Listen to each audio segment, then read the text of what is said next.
अस्सलाम वालेकुम dear students. इस वीडियो में unit number 4 work energy and power का जो टेस्ट नंबर 4 हुआ है, हमारा जो टेस्ट सेशन चल रहा है फिजिक्स क्लास 11 का, ये टेस्ट नंबर 4 है work energy and power unit का। इसका हम सॉल्यूशन देखेंगे। एक्सरसाइज में जो एमसीक्यू शॉर्ट क्वेश्चन आए या इसके अलावा जो भी आए, सब का सॉल्यूशन देखेंगे इस वीडियो में। सबसे पहला जो एमसीक्यू था जो आपके पेपर में आया, वो ये था कि work done by gravity when 2 kilogram object is lifted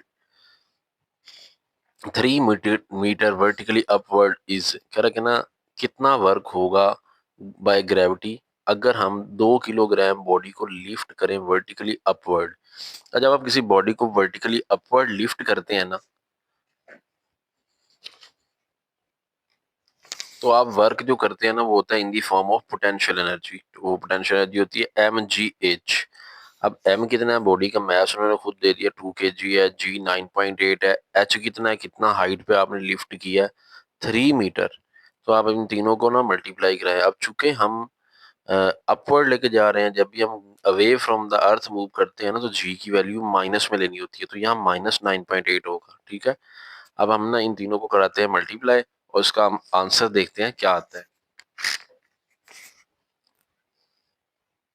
2 × 9.8 है, मल्टीप्लाई बाय 3 है, तो 58.8 आएगा, लेकिन माइनस में। तो -58.8 जॉल इसका आंसर करेक्ट होगा। तो ये बी पे बनेगा। ठीक है, तो पहले एमसीक्यू का ऑप्शन था बी। अगर आपने बी लगाया तो आपका 1 नंबर हो गया। दूसरा सवाल है work done by conservative force in a close path. ये हमने पढ़ा था, कंजर्वेटिव फोर्स जो वर्क डन होता है ना क्लोज पाथ में, वो जीरो होता है। तो ये तो सीधी बुक की स्टेटमेंट थी, एक बुक के ऊपर लाइन लिखी हुई थी, सेम लाइन वहां पे कॉपी करके यहाँ पे आई हुई है, तो इसलिए इसका आंसर 0 A लगा ले। 3 joule work is done in 3 second and power is, power का क्या फार्मूला है, P is equal to W/T।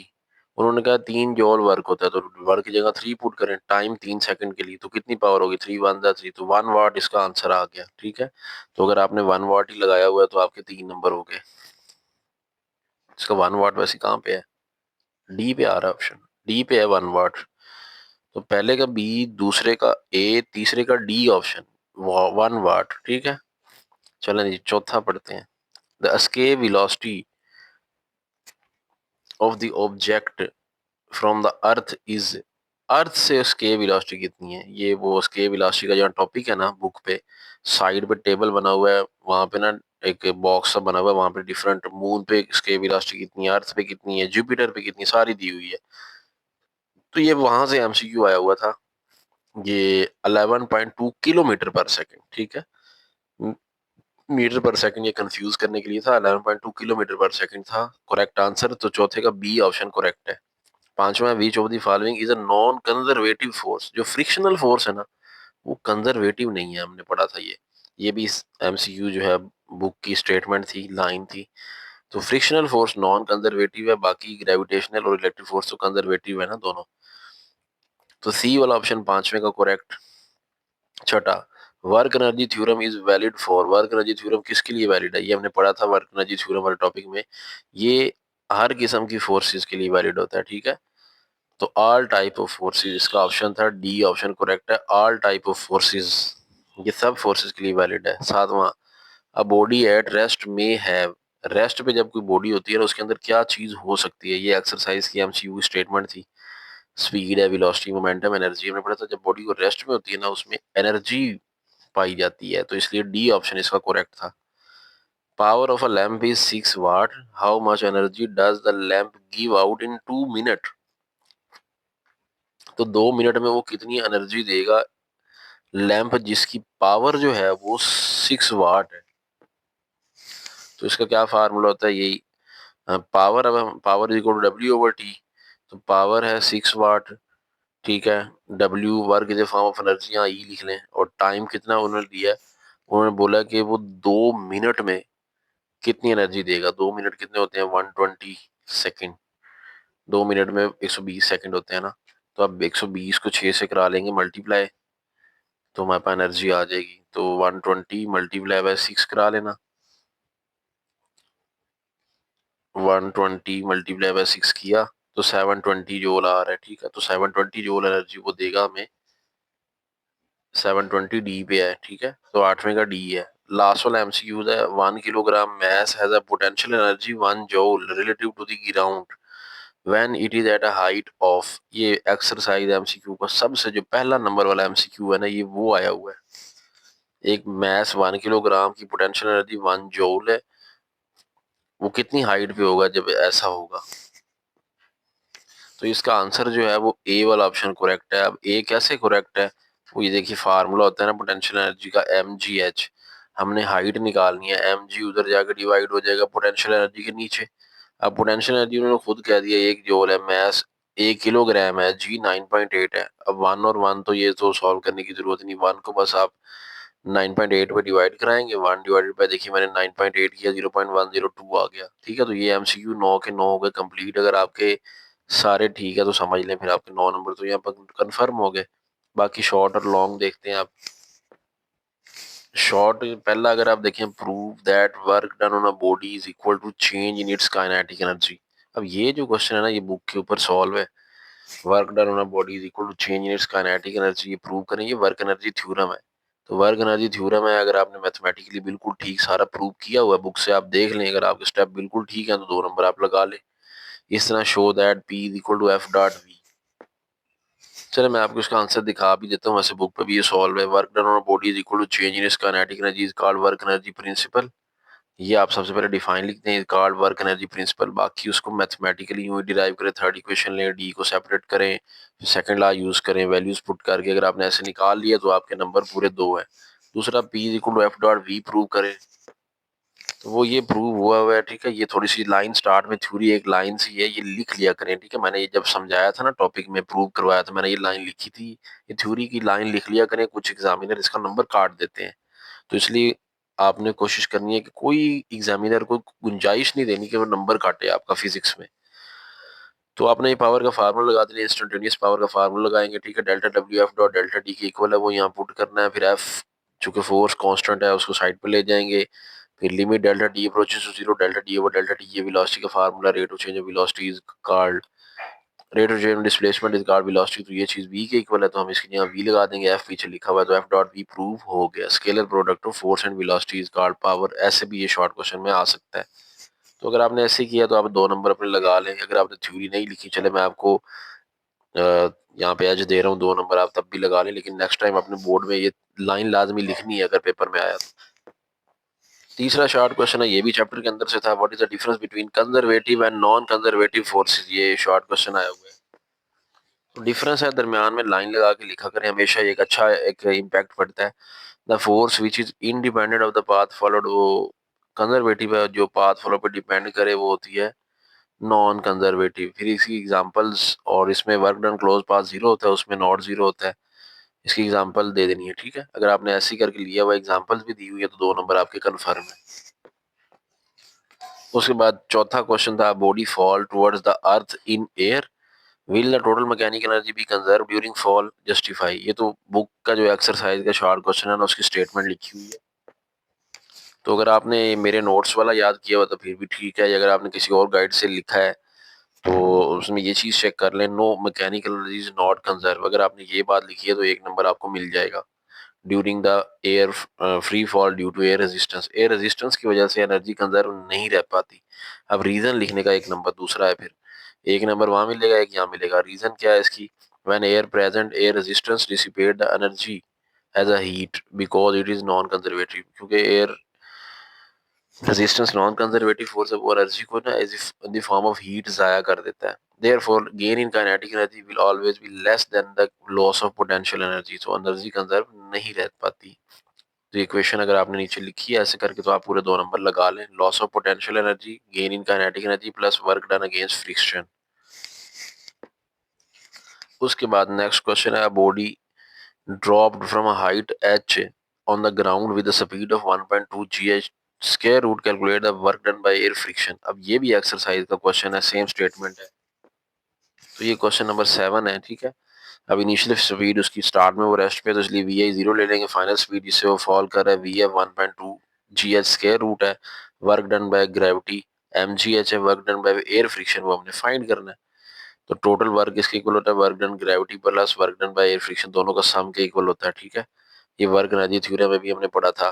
तो work done by air friction निकालना, तो डब्ल्यू ग्रेविटी टोटल में से जाके माइनस हो जाएगा, ठीक है। तो डब्ल्यू टोटल कितना है, वर्क एनर्जी प्रिंसिपल के according final kinetic energy minus initial kinetic energy, change in kinetic energy work done की इक्वल होती है ना, तो minus work done by gravity वो mgh है।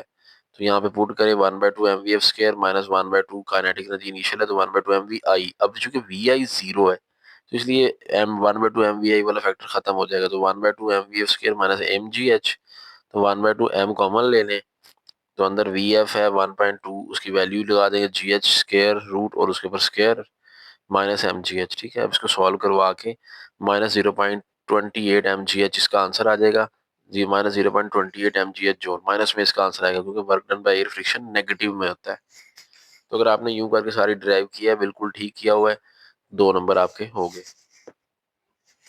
तो उसके बाद नेक्स्ट क्वेश्चन है, does the international space station has kinetic energy और पोटेंशियल एनर्जी या बोथ। इंटरनेशनल स्पेस स्टेशन जो है वो काइनेटिक एनर्जी रखता है, पोटेंशियल एनर्जी रखता है, या दोनों होती है। तो इसका क्वेश्चन का आंसर जो है ये क्वेश्चन नंबर 10 है। Yes, international space system has both kinetic energy and also gravitational potential energy. इसमें काइनेटिक एनर्जी भी है, ग्रेविटेशनल पोटेंशियल एनर्जी दोनों होती है। एक नंबर यहाँ आपको मिल जाएगा, बाकी दूसरा नंबर के लिए आपको एक्सप्लेन करना पड़ेगा। When it is at a high moving at a high speed of 7.9 kilometre पर सेकंड, जो कि क्रिटिकल वेलोसिटी एक सैटेलाइट को दी जाती है ताकि वो ऑर्बिट में मूव करे, अगर उसकी इतनी जब वेलोसिटी होती है ना तो उसके अंदर मोशन की वजह से काइनेटिक एनर्जी होती है। फिर जब वो हाइट पे मूव कर रहा होता है, हाइट 400 किलोमीटर होती है अर्थ से, तो उस वक्त उसमें जो है वो ग्रेविटेशनल पोटेंशियल एनर्जी होती है, ठीक है। तो अगर आपने यूं करके लिखा हुआ है तो आप अपने 2 नंबर लगा लें टेस्ट पे, ठीक है। ये जो शॉर्ट क्वेश्चन है यहाँ से मैं आपको ये लिखा रहा हूँ, आंसर दिखा रहा हूँ इनके, तो इन्हीं से ही मैंने अपनी वीडियोस भी बनाई हुई है शॉर्ट क्वेश्चन की। शॉर्ट क्वेश्चन को देख के भी आप याद कर सकते हैं, ये अच्छे लिखे हुए हैं शॉर्ट क्वेश्चन। तो अगर आपने नोट्स बनाए हुए हैं अपने तो अच्छी बात है, अगर आप इनका पीडीएफ लेना चाहते हैं तो आपको 150 रुपीज़ में फुल बुक पीडीएफ मिल जाएगा। आप दिए गए व्हाट्सएप नंबर पर कॉन्टैक्ट करके फुल बुक पीडीएफ ले सकते हैं। उसके बाद सेकंड लास्ट क्वेश्चन है, why work done against the air friction is non conservative in nature, explain briefly. इस तरह क्वेश्चन पहले ही पढ़ा है। एयर फ्रिक्शन जो है वो एनर्जी को डिसिपेट कर देता है, जब एनर्जी डिसिपेट हो गई तो फिर वो नॉन कंजर्वेटिव हो जाता है। तो ये भी एक्सरसाइज का क्वेश्चन CRQ की स्टेटमेंट है। Work done against friction is non conservative because friction force is a non conservative force. उसकी वजह क्या है, non conservative path dependency, path पे depend, work done against friction depend on the path, ये path पे depend करता है क्योंकि जो कंजर्वेटिव है ना वो इंडिपेंडेंट ऑफ द पाथ होती है, तो फ्रिक्शन वाला वर्क जो है पाथ पे डिपेंड करता है। For example dragging a box cover longer path result in a more energy loss. अगर हम किसी ड्रैग करेंगे ना बॉक्स को तो उससे एनर्जी ज्यादा लॉस हो जाती है। Close loop, the total work done in a close loop is not zero. तो इसमें लूप क्लोज में जो वर्क है वो भी जीरो नहीं आता, ये भी कंडीशन है ना, क्लोज लूप का वर्क जीरो होना चाहिए कंजर्वेटिव के लिए। तो ये सारी चीजें हैं जिसकी वजह से जो नॉन कंजर्वेटिव इन नेचर है frictional force, work done against friction. Energy dissipation वाली बात भी आप लिख दें इसके अंदर। लास्ट शॉर्ट क्वेश्चन था, calculate the power of a crane in kilowatt which lift a mass of 1000 kg at a height of 100 metre in 20 second. Exercise question था, स्टेटमेंट सेम थी, मैथ्स दिया हुआ है, हाइट भी दी हुई है, टाइम भी दिया हुआ है। तो गिवन डाटा लिखेंगे, पोटेंशियल एनर्जी W/T या work in the form of potential energy mgh आ जाएगा ओवर टी। अब m की जगह वैल्यू लगाएंगे g 9.8 h 100 divided by t 20, सारे को मल्टीप्लाई करें 20 पे डिवाइड करें 4900 वाट, और ये 4900 वाट अगर किलो वाट में इसको लेके जाना चाहें तो ये 40,000 होना था, तो ये 49 किलो वाट आ जाएगा, ठीक है। तो इस तरह करके आप इसका आंसर दे सकते हैं। ये हल करने वाला था, न्यूमेरिकल टाइप था, शॉर्ट क्वेश्चन हो गए कंप्लीट। अब चलते हैं लॉन्ग क्वेश्चन और न्यूमेरिकल की तरफ। तो कितने नंबर आपके बनने हैं आपने कमेंट में लाजमी बताना है कि मेरे इतने नंबर बने हैं, ताकि मुझे आइडिया हो कि कितने लोग टेस्ट दे रहे हैं और कितने लोग शौक से टेस्ट दे रहे हैं। क्योंकि अगर आप ज़्यादा से ज़्यादा कमेंट करेंगे, लाइक करेंगे वीडियो को, तो फिर मुझे इससे मोटिवेशन मिलता है, मैं आपके ज़्यादा अच्छा टेस्ट बनाता हूँ। तो इसमें explain the inter conversion of kinetic and potential energy आपके ऊपर लॉन्ग आया हुआ था। ये लॉन्ग क्वेश्चन बड़ा इंपॉर्टेंट है, ये पहले जो ओल्ड बुक थी ना उसमें भी होता था, ये बहुत बार पेपर में आया हुआ है, तो इसलिए इसकी जो अहमियत है बहुत ज़्यादा है। इसमें ये डायग्राम अगर आपने बनाई हुई है तो ये बहुत ज़रूरी है। डायग्राम अगर आपने नहीं ना बनाई, बाकी क्वेश्चन हल कर दिए तो आपको नंबर नहीं मिलेंगे इसके, ठीक है? तो डायग्राम सबसे पहले आपको बनाना थी। बाकी थोड़ी सी थ्योरी लिखें, एक्सप्लेनेशन, एक बॉडी है, मास m में है उसका, वो हाइट h पे हमने सरफेस ऑफ अर्थ से जो है ना किसी ए पॉइंट पे रखी हुई है, जहाँ पे उसकी पोटेंशियल एनर्जी mgh है, काइनेटिक एनर्जी 0 है क्योंकि वो स्टार्ट में रेस्ट पे है। तो ये थोड़ी थ्योरी लिख के फिर एट पॉइंट ए इसकी कैलकुलेशन करें, टोटल एनर्जी निकालें, फिर पॉइंट बी पे कैलकुलेशन करनी थी थर्ड इक्वेशन यूज करते हुए, ठीक है?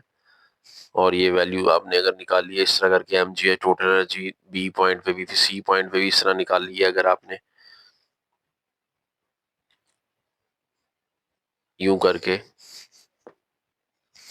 तो टोटल एनर्जी तीनों पॉइंट पे mgh अगर आपने निकाल लिया तो फिर ये आपके नंबर पूरे एंड पे लिख दें रिजल्ट के from equation A B and C. तीनों इक्वेशन में हमने देखा कि total energy at point A B C is same, ठीक है?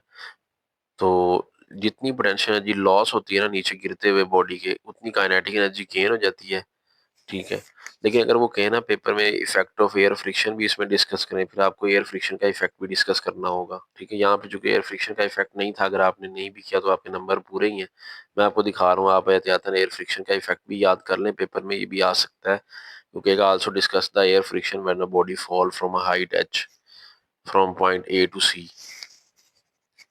तो अब आप देख लें, अगर आपने डायग्राम भी बनाई है और सारी पॉइंट पे कैलकुलेशन बिल्कुल ठीक की है तो 5 नंबर है, लेकिन अगर आपने एक पॉइंट की सही की है बाकी दो गलत की हैं तो आधे नंबर है आपके। उसके बाद एंड पे न्यूमेरिकल था, ये न्यूमेरिकल नहीं, ये एग्जांपल थी लास्ट वाली 4.6 एग्जांपल आई हुई है।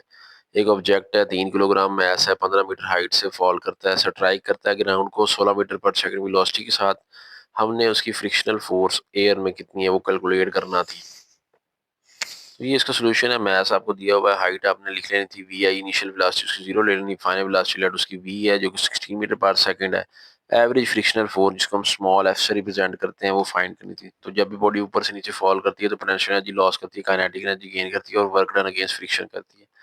तो potential energy mgh, kinetic energy 1/2 mv², work done against friction fh होता है। अब वी आई चूंकि 0 है